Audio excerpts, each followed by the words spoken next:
vanneaux huppés. On est supposé, les vanneaux huppés, dans 15 jours, 3 semaines, on va en avoir 2-3 000 qui viennent se poser là sur l'île. C'est très sympa. Donc ici, nous sommes au pied de l'étang de Virel, un vaste plan d'eau qui a à peu près 500 ans, un plan d'eau qui fait 80 hectares, donc 800 000 m². Il n'est pas très profond. C'est pour ça que c'est un étang, la différence étant là que c'est la profondeur. Donc, depuis le début des années 80, eh bien, le site est placé partiellement en réserve naturelle. Pourquoi? Parce que autour de ce plan d'eau, eh bien, il y a différents habitats qui sont extrêmement accueillants pour la faune et la flore. On a par exemple une très vaste roselière de plusieurs hectares, de 12 hectares ou au moins d'un seul tenant, ce qui en fait une des plus grandes de Wallonie. Et donc dans une roselière, eh bien, plein d'oiseaux vont aller se cacher parce qu'elles y ont la nourriture et le couvert et la quiétude. De l'aquascope jusqu'à la grande roselière, on a restauré toute la rive sud qui avait été fortement dégradée historiquement pour les activités touristiques. Enfin, c'est une terrasse de café et tout était entièrement bétonné, quoi. Donc quand on voit maintenant où est-ce qu'on est, à la rigueur, on ne le croirait pas. On entend ici des grenouilles vertes qui chantent. Si on était venu un petit peu plus tôt ce matin, eh bien c'était des bruants des roseaux, des rousserolles, des phragmites aquatiques, donc des petits passereaux. Il n'en manque pas. Et donc on a tout de suite un résultat. Tout de suite la nature répond présente, quoi.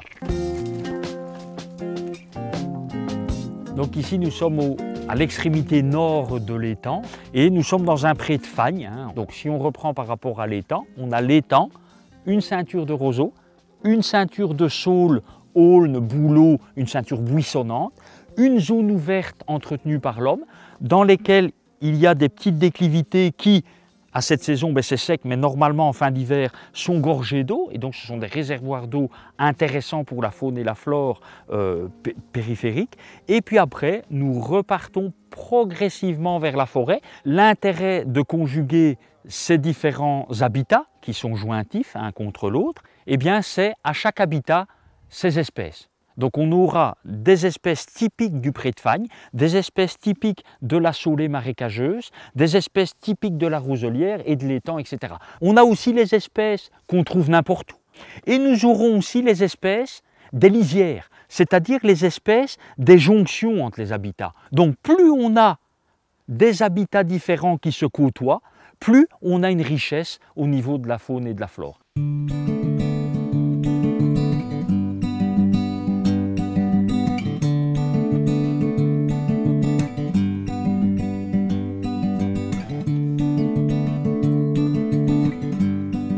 Derrière moi se trouve le bois communal de Belleuil qui abrite une petite population de tritons crêtés.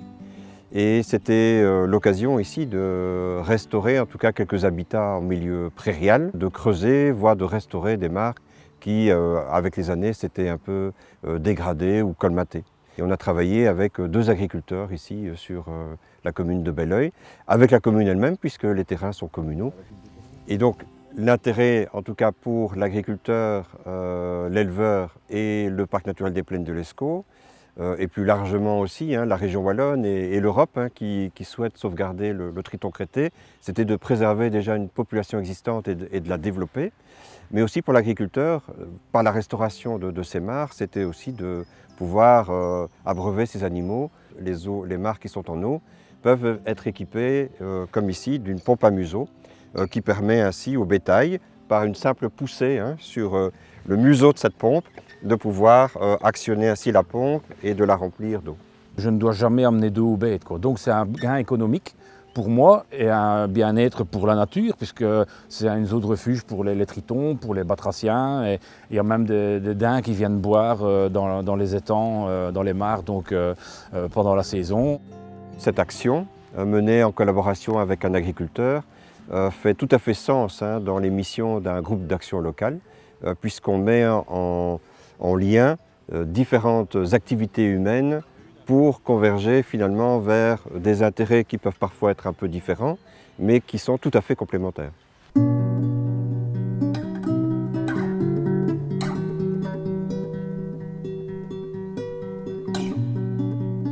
Donc ici on est sur le bassin Béthomé, donc qui dépend en fait de la carrière cimenterie CCB, donc elle recueille toutes les eaux d'exorde de la carrière. C'est un site qui est très diversifié puisqu'on a des digues qui sont cailloutées, donc sur ce substrat relativement pauvre poussent des plantes tout à fait intéressantes comme la carline, plusieurs orchidées. On a des milieux plus prairiaux avec des zones arbustives, plus arborées.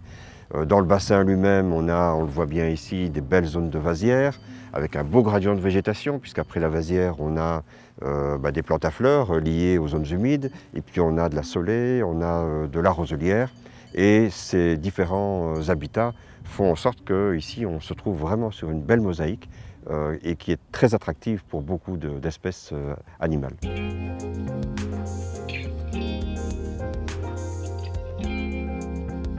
Et donc les zones humides, avec l'évolution, elles se referment, elles se reboisent naturellement. Et donc il faut intervenir pour garder quand même des milieux ouverts et garder justement toute cette richesse d'habitat. Et pour ça, on a évidemment ici le concours de différents acteurs, dont les propriétaires. La carrière CCB, évidemment, est très active dans la restauration des milieux ici, mais aussi, voilà, on a le concours des moutons qui, voilà, avec nous, peuvent effectivement œuvrer à développer la biodiversité sur le site. Alors, l'intérêt du site, il est biologique, mais il peut être aussi lié à l'usage. Donc on voit bien pour l'élevage ici avec les moutons, mais ça peut être aussi des agriculteurs qui, de par les quelques fuites qu'il y a dans les digues ici, et ces eaux qui sont récoltées par des fossés, ça permet aux agriculteurs, aux abords du site, de venir s'approvisionner en eau. Donc ça, c'est quand même un bénéfice important pour l'agriculture. Alors il y a un deuxième paramètre aussi très important, c'est que ce réservoir ici d'eau, finalement, permet l'alimentation du Rio de Ouarchin, puisque en sortie, toutes les eaux s'écoulent dans ce cours d'eau qui, s'il n'y avait pas l'alimentation par le décanteur, serait sans eau. Et c'est un des rieux les plus intéressants qu'on ait en termes de biodiversité dans la région, puisque ce sont des eaux d'exor, des eaux de la nappe, et donc des eaux qui sont quand même de très bonne qualité. Il y a des endroits où clairement, ici, j'ai été il n'y a pas très longtemps, c'est sec. Il n'y a même plus d'eau. Il n'y a même plus d'eau. Ah non, il n'y a même plus d'eau du tout. Pourtant, on a quand même... Et je suis passé il y a 3 semaines et il n'y avait plus d'eau à cet endroit déjà. Les zones humides ont régressé de plus de 65% à l'échelle mondiale, et ça depuis 1900. On a une urbanisation qui est galopante. Tout ça conduit effectivement au fait que l'eau ruisselle, mais l'eau ne percole plus. Et donc on a un manque de recharge de nos nappes profondes, mais aussi de nos nappes de surface. Ce qui fait qu'on a encore beaucoup de mal aujourd'hui à garder des mares en eau, puisque les nappes de surface ne sont plus suffisamment alimentées. D'où l'intérêt évidemment de garder l'eau le plus possible, et c'est ce qu'on fait ici, plutôt que les eaux, une fois sorties de carrière, soient balancées directement dans l'Escaut. On a déjà ici le bassin de décantation qui recueille toutes ces eaux, et puis on a les fossés, et puis on a ensuite le Rio de Ouarchin.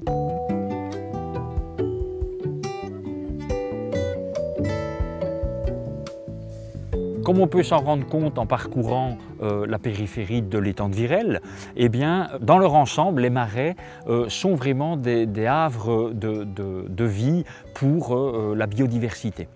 En fonction des statuts des différents plans d'eau, que ce soit des réserves naturelles, des sites Natura 2000, des sites d'intérêt paysager ou autres, eh bien, il existe heureusement une foule d'aides qui permettent bien souvent d'actionner. C'est un bras de levier qui permet de lancer une impulsion. Et nous, à Virel, eh bien, on a notamment des aides du programme wallon de développement rural qui permet de restaurer ces habitats Natura 2000 et de les rendre encore plus efficients.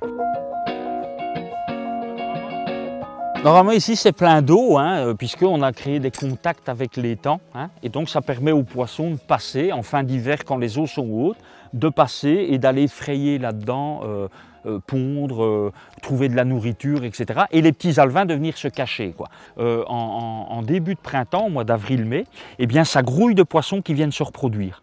Plus il y a une végétation périphérique, plus les poissons sont faciles à se reproduire, plus les alevins sont faciles à éviter la prédation. Et donc tout ça au final fait que la productivité de l'étang est meilleure. Donc encore une fois, on concilie conservation de la nature avec, comment dirais-je, productivité piscicole. Et Et donc fort de cette expérience, eh bien, Virel Nature s'est lancé dans un projet pour notamment essayer de recréer une filière piscicole. Et donc la filière piscicole, ben, c'est tout d'abord les gestionnaires d'étangs leur permettre de les conseiller au mieux pour pouvoir produire du poisson. Et produire du poisson, pour quoi faire? Ben, soit pour le valoriser en matière de poissons de pêche, de loisirs, soit en matière de produits de bouche. Si on veut reconstruire une filière piscicole ici sur le territoire de la Botte du Hainaut, donc il faut pouvoir fédérer des acteurs sur l'ensemble de ce territoire. Souvenons-nous qu'un groupe d'action locale, c'est un partenariat public-privé. Donc c'est à la fois les communes, mais c'est aussi tout un tas d'associations qui vont bosser ensemble pour faire quelque chose de concret sur le terrain au bénéfice du plus grand nombre. Tant d'un point de vue environnemental par exemple, que d'un point de vue économique, que d'un point de vue touristique, que d'un point de vue historique. Donc c'est ça, cette alchimie qu'il est important de pouvoir soutenir au travers des financements publics européens et wallons combinés. Donc les plans d'eau, les étangs, comme on trouve à foison dans la région, on essaye vraiment que ces étangs retrouvent leur pleine fonction et les fonctions plurielles, que ce soit des fonctions ludiques, que ce soit des fonctions de production de poissons, que ce soit des fonctions de protection des eaux de surface, que ce soit des fonctions paysagères, biodiversité, etc. Donc toutes ces notions ne sont pas des notions qui s'affrontent l'une et l'autre. Ce sont au contraire des fonctions qui ne peuvent jouer pleinement leur rôle que si on les associe les unes aux autres.